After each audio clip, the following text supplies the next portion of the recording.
Assalamualaikum warahmatullahi wabarakatuh. Nama saya Sultan Fatih Syarifuddin dengan NIM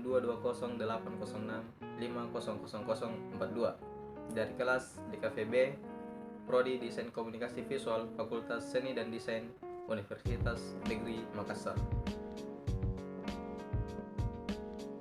Kali ini saya akan membacakan hasil resume materi mengenai etika dan tanggung jawab profesi desain. Etika dan tanggung jawab sosial merupakan aspek penting dalam profesi desain. Desainer bertanggung jawab untuk menciptakan solusi yang efektif, inovatif, dan berkelanjutan sambil menjunjung tinggi prinsip-prinsip etika dan mempertimbangkan dampak sosial dari desain mereka. Etika profesi desain. Yang pertama ialah integritas. Desainer diharapkan memiliki integritas dan menjunjung tinggi kejujuran serta kebenaran dalam praktik desain mereka. Yang kedua, kerahasiaan. Desainer harus memahami dan menjaga kerahasiaan informasi yang dipercayakan kepada mereka oleh klien atau pemangku kepentingan lainnya. Yang ketiga, keterbukaan.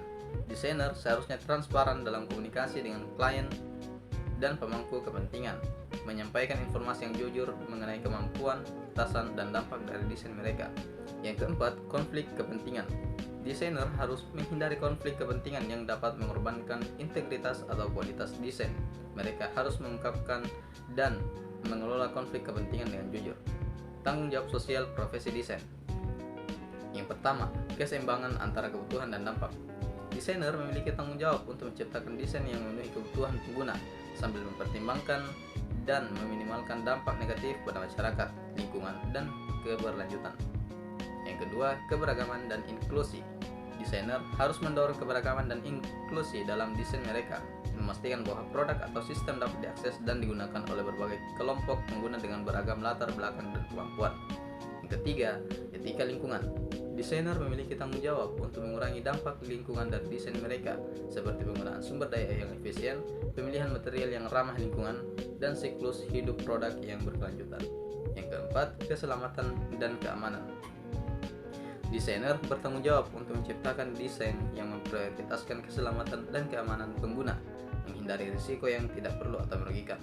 Prinsip-prinsip etika dan tanggung jawab sosial dalam profesi desain.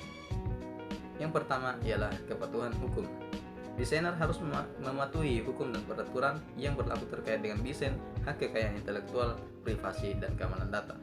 Yang kedua, dampak sosial. Desainer harus mempertimbangkan dan mengantisipasi dampak sosial dari desain mereka, seperti kontribusi terhadap kesenjangan sosial, diskriminasi, atau ketergantungan yang merugikan. Yang ketiga, etika data. Desainer harus memperlakukan data pengguna dengan etika, menghormati privasi, dan menghindari penyalahgunaan atau pelanggaran privasi pengguna. Yang keempat, komunikasi yang jelas. Desainer harus berkomunikasi dengan jelas tentang kinerja, kegunaan, dan risiko yang terkait dengan desain kepada pengguna dan pemangku kepentingan lainnya. Dalam profesinya, desainer memiliki tanggung jawab etika dan sosial untuk menciptakan desain yang baik, etis, dan berdampak positif. Prinsip-prinsip etika dan tanggung jawab sosial ini membantu desainer menjalankan tugas mereka dengan integritas, menjunjung tinggi kepentingan pengguna dan masyarakat secara luas. Sekian, wassalamualaikum warahmatullahi wabarakatuh.